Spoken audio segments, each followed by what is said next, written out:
It's Harvey Weinstein's 66th birthday tomorrow, but he shouldn't be expecting any happy returns. Blinded by power and with an ego completely at odds with reality, the man who has produced and starred in the worst scandal to ever shame Hollywood is now its greatest pariah. And that's thanks to the scores of brave women, many of them high-profile actresses, who've exposed Weinstein's sexual misconduct. But tonight, we can reveal there's an added level of Weinstein wickedness.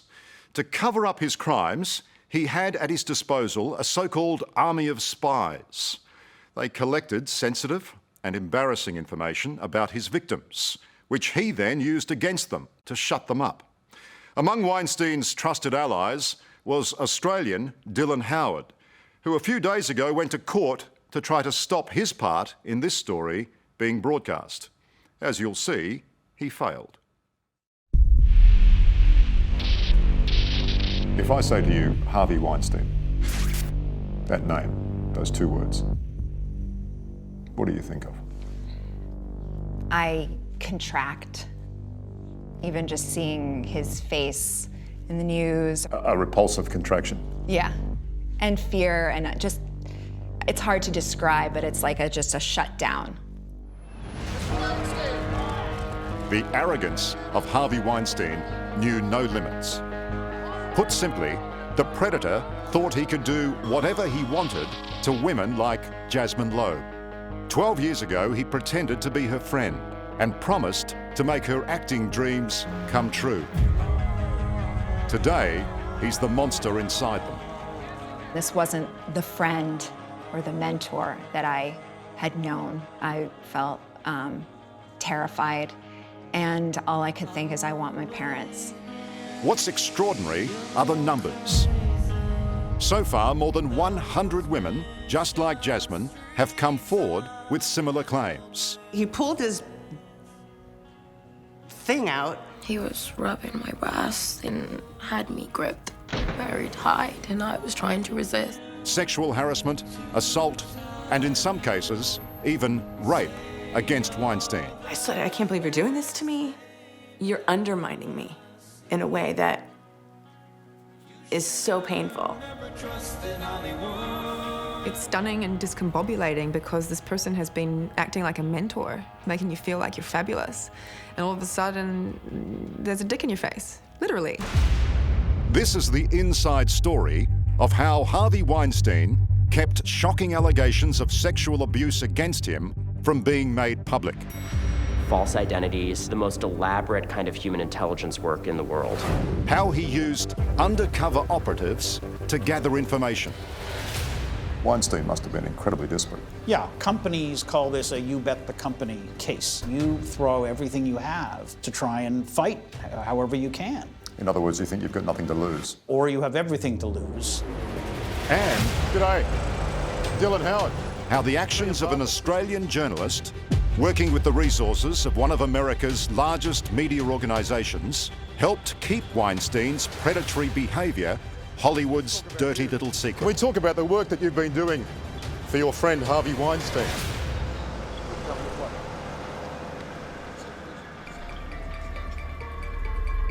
It's here in New York City that Weinstein first began to build his power base and movie empire. Along with brother Bob, the pair started a production company that would make them rich, famous, and very influential. Miramax went on to have a string of hit movies, making many of its actors major stars. If you're on Harvey's team, you're almost automatically Hollywood royalty. That's why every actress and model in town went knocking on his door. Perfect fodder for Weinstein's insatiable appetite for lust and power.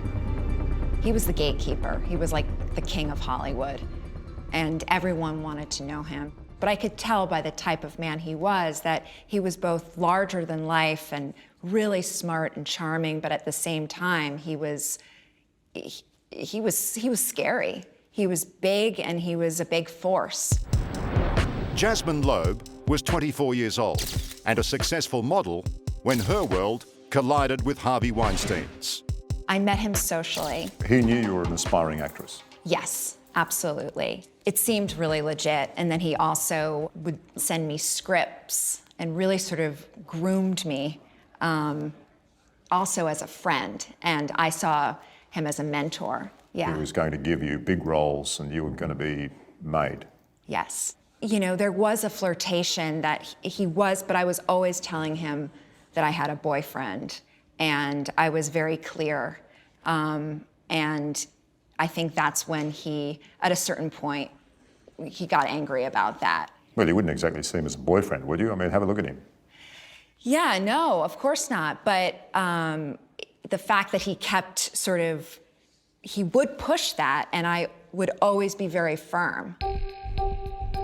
Jasmine says the first time she saw Harvey Weinstein's true colours, the unhinged megalomaniac, was one afternoon at a department store in New York City. I'd done a modeling job at Bloomingdale's, and he called me to see what I was doing that evening. I told him that I couldn't meet him and that I was going to go see my grandmother afterwards. And he showed up to Bloomingdale's. Didn't take no for an answer. No. And he roamed the halls looking for me, calling out my name. And then he said, "I came to give you a ride home." And I was clearly terrified.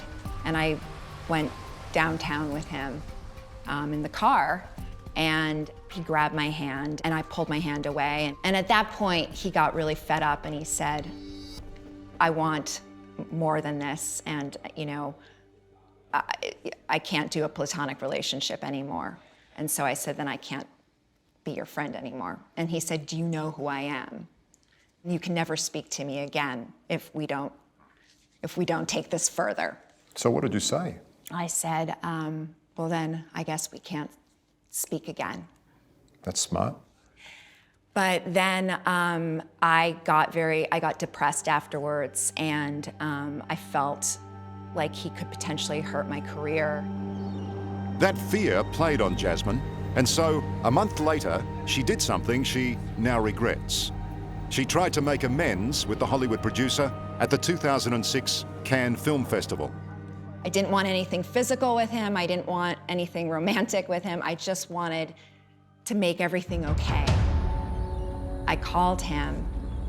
He cleared his schedule. And I brought 2 girlfriends with me to protect me. And he brought me into the other room and he said, "Either you leave with your friends or tell them to go away."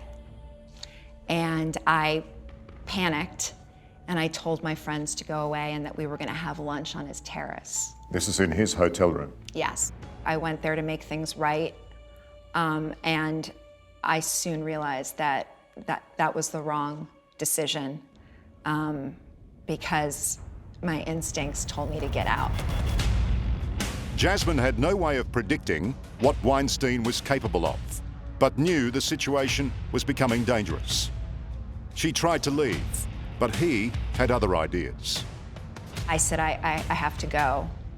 And he sat me down on the couch and he started to give me a massage. And I pushed his hand away, and then he put his hand back and he put it down my dress, and he grabbed my right breast. I said, "I have to go." And he said, "Well, I gave you a massage. It's only fair if you give me a massage." He's not taking no for an answer. He's not taking no for an answer, and I'm trying to figure out how to get out of there. But I thought, okay, it's just a massage. And I started massaging his back, and he took off his shirt and he started like moaning into the bed. And then he pulled me into his arms, and then he brought me into the bathroom. He lifted up my dress and he said, "Let me just look at your legs." And then he said, "Well, can I just quickly masturbate in front of you?" And I said, "No." And I pushed past him. I think that at that point, if he had wanted to rape me then, he would have been able to. So it's one of those situations that I actually feel like, was I lucky? And then we got to the elevator and he said, "You're lucky I behaved." And I thought, you know, what would misbehaving entail? In 2010, 4 years after Jasmine Loeb says movie mogul Harvey Weinstein attacked her, she wrote about the encounter in The Observer magazine. It was a blow-by-blow account, except for one small detail. Why didn't you name him then? Because I was too afraid to, and because I don't think our society was ready at that point. I had told my editor, and he said he wished he didn't know that. As if to say, I wish you hadn't told me. Yes. But I wouldn't have had any support if I had come out against him, and it would have been me against him, and I didn't have the means to fight him. Little did Jasmine know, Weinstein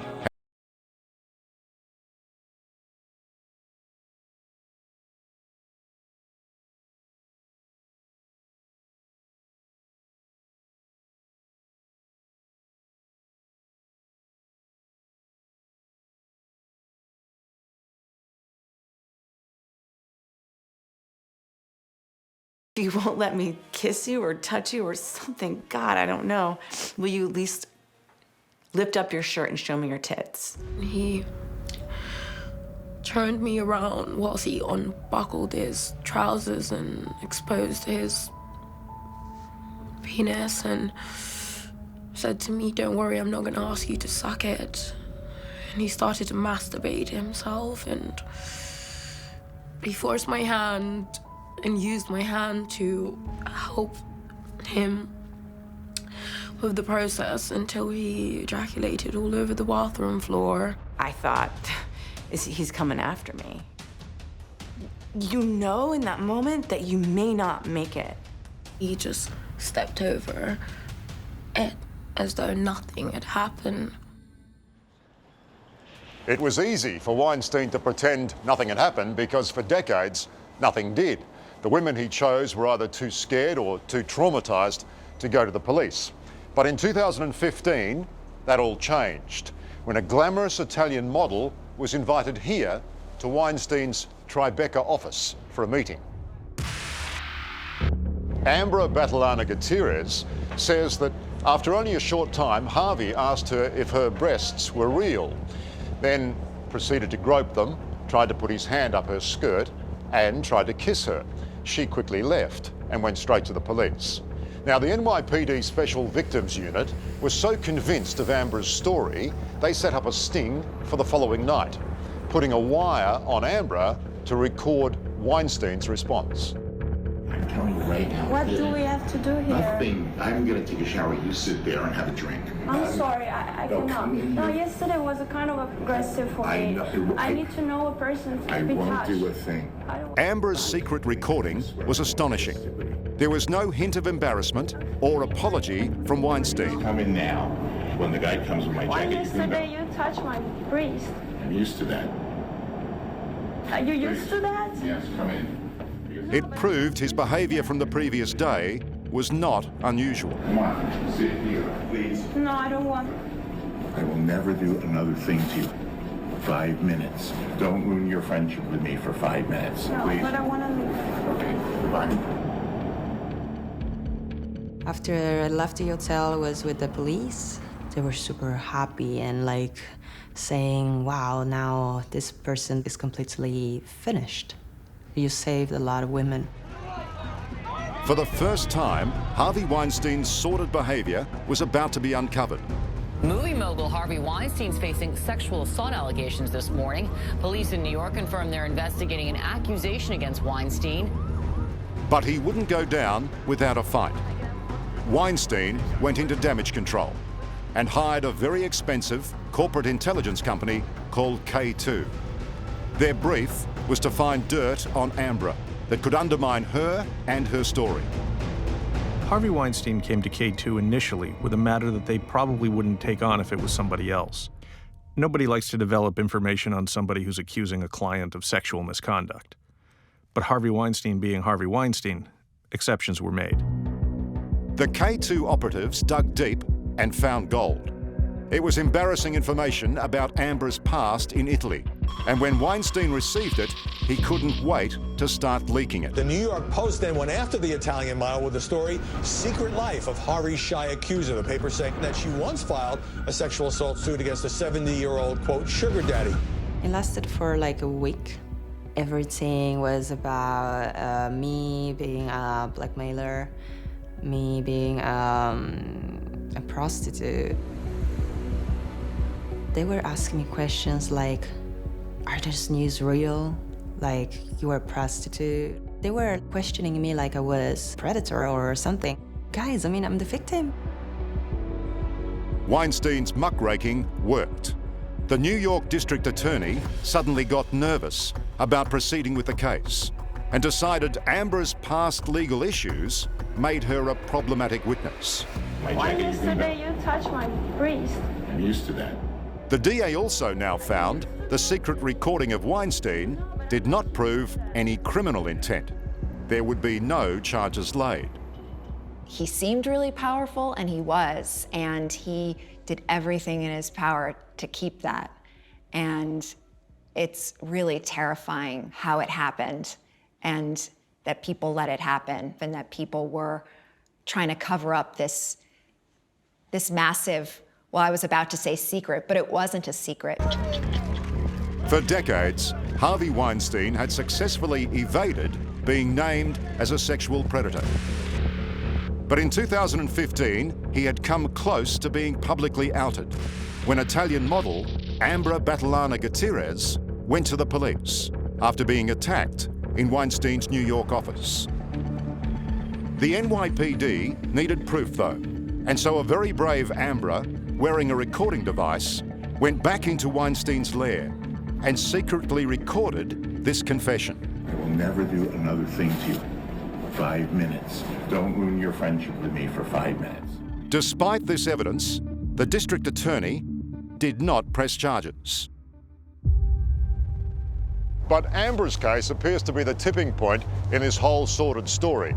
After years of rumours and near misses, magazine and newspaper editors were determined to break this story and turn Hollywood gossip into fact. The pressure was building, and Weinstein employed extreme measures to shut it down. He was happy to spend up big on corporate intelligence companies who used former spies to rake over the background of his accusers. One of the firms behind those undercover agents was Black Cube, an Israeli firm that on their website touts the fact that there are former Mossad agents in their chain of command, and they really pride themselves on being the most elite at this kind of work. False identities, front companies, really the most elaborate kind of human intelligence work in the world.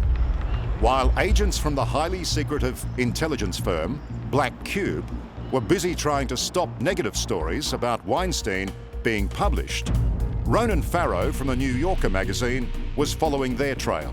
When I first talked to you, and then we had that conversation at the end of that interview where I said, are there others? And you said, I know there are others. His entry to their stealthy world came through actress Rose McGowan, who'd accused Weinstein of rape. A woman named Diana Phillip reached out to Rose McGowan, and over the ensuing months, infiltrated herself into Rose McGowan's life, became her friend. They had ice cream together, and it was all completely fake. This woman, Diana Phillip, secretly recorded tens of hours of audio of her and route it back to Weinstein. This so-called sympathetic friend, Diana Phillip, was in fact Stella Penn-Pashanak, an ex-Israeli Mossad agent working for Black Cube. They were also pretending to be members of victim support groups. It doesn't get much lower than that, does it? No, it doesn't. That is something that I find objectionable. Philip Siegel is a private investigator in New York City. He says what Black Cube did for Harvey Weinstein was not only unethical, but also legally questionable. Black Cube insists that it applies high moral standards to all its work. How high do you think they are? I don't think they held up because they pretended to be people they weren't. And right there, you're not allowed to do that. We look at details of the contract that was leaked. We're talking about 600,000 US plus 300,000 for a bonus for success rates plus. Yeah. Big money. If your entire reputation rests on success in this, then if you're someone as wealthy as Harvey Weinstein, and if you look at what his legal fees would be, many, many millions of dollars, this is the kind of money that you would want to pay. And so by being outed, is that a disaster? Yeah, this did not go well for the Black Cube, and that's unfortunate for them. But I'm glad it happened because it does expose what I view as an unethical way of fact-finding, and it's never good for the business when someone really bad gets really famous. But as it turned out, it was all very good business for Australian journalist Dylan Howard. He's a former Channel 7 reporter who, after being sacked by the network, moved to Hollywood to mix with the rich and famous. He's now the Chief Content Officer at American Media Inc., an organisation that boasts esteemed mastheads like the National Enquirer and US Weekly. We caught up with Dylan on a cold New York morning on his way into the office. G'day, Dylan Howard. Liam Bartlett, 60 Minutes Australia, Dylan. I know exactly who you are, Liam. You're an absolute icon and champion of the industry. Dylan Howard used his position at AMI to dispatch reporters to dig dirt on Rose McGowan, information that he then passed on to Harvey Weinstein. In one instance, one of Howard's reporters approached the ex-wife of movie director Robert Rodriguez and confirmed that Rodriguez had had an affair with Rose McGowan. It's embarrassing and very private information, but Dylan Howard is straight onto Weinstein via email. I have something amazing. Eventually, she laid into Rose pretty hard. The Australian appears keen to please and reassures Weinstein that none of the skullduggery can be traced back to him. This is the killer, especially if my fingerprints are not on this. They are not, and the conversation is recorded. Can we talk about the work that you've been doing for your friend Harvey Weinstein? I've been doing absolutely no work for Harvey Weinstein. Well, you've been digging the dirt. No. On Weinstein's accusers. Why have you been doing that? Our responses have been well articulated about exactly. Well, can you talk to me about that? You can actually read our response. Dylan Howard says he's done nothing wrong. He says he was dealing with Harvey Weinstein as part of a television production agreement, which has since been terminated. But incredibly, he also admits that none of the information his journalist gathered on Rose McGowan was ever intended to be published, which begs the question, why was it gathered in the first place? Why would you want to do that for an accused rapist? Nobody knew he was an accused rapist. You're an Australian, come on. You'd be familiar with the term scumbag. Dylan? He tasks his journalists with digging the dirt on Rose McGowan and then passes it in emails that have been uncovered to Weinstein. And then says later in his defence, we were never going to print the story. We would never have used that sort of information to publish. Which makes it even weirder, doesn't it? Yeah, I think it's just reprehensible.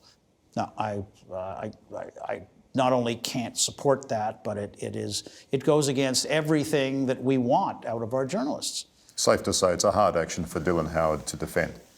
I don't know how he would defend it.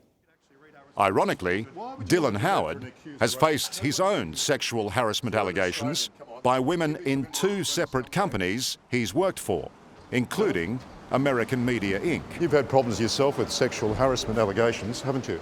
2 different. He denies all the allegations. Are all those women wrong? But why would you help Weinstein? Can you explain that to me? In October 2017, the decades of abuse and cover-up came crashing down on Harvey Weinstein. The fall from grace for movie mogul Harvey Weinstein keeps getting worse. The New York Times reporting allegations by numerous women who revel.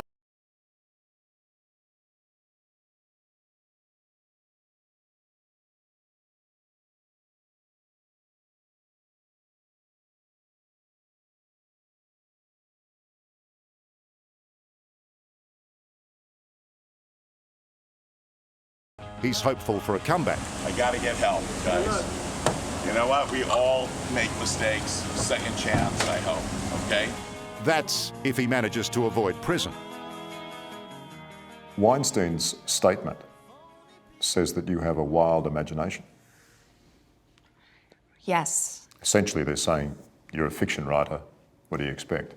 Right, but if he's denied all of the allegations, and there must be like 80 to 100 women at this point. So then if everyone's making that up, I mean. Would you like to see him go to jail?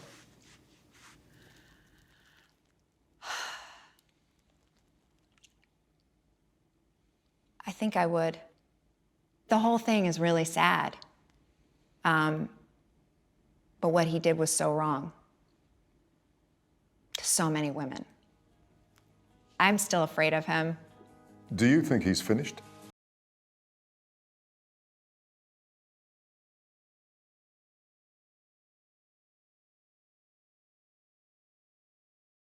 Hello, I'm Dimity Clancy. Thanks for watching 60 Minutes Australia. Subscribe to our channel now for brand new stories and exclusive clips every week.